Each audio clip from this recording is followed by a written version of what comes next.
Le Portugal est l'un des pays européens les plus affectés par l'érosion côtière. Dans certaines régions, l'océan Atlantique a gagné une centaine de mètres sur le littoral.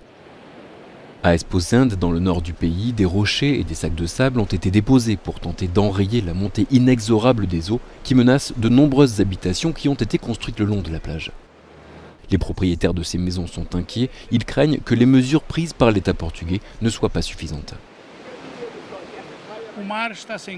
Malheureusement, la mer mange le sable. Ils ont érigé des digues plus au nord et la conséquence est que l'érosion est plus forte ici et menace les dunes. Le vice-président de l'Agence portugaise de l'environnement reconnaît que les digues irriguées pour protéger le littoral à certains endroits accentuent l'érosion d'autres zones de la côte qui se retrouvent plus exposées. Toute intervention humaine a des conséquences. Ce que nous avons prévu, c'est que le recul du littoral va maintenant s'intensifier en conséquence du changement climatique. L'érosion côtière au Portugal va s'accélérer.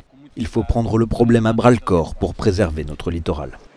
Et pour préserver le littoral, il faut du sable, beaucoup de sable. Le gouvernement portugais a décidé d'en verser 35 millions de mètres cubes sur les plages les plus vulnérables. Pour les ingénieurs en hydrologie de l'Université de Porto, c'est une initiative qui aurait dû être prise il y a déjà bien longtemps. Il faut faire plus que les solutions techniques imaginées il y a 40, 30, 20 ou 10 ans. Il n'y a pas eu suffisamment d'ensablement artificiel des plages. On a opté pour des protections placées au large en zone immergée, ce qui est très inefficace.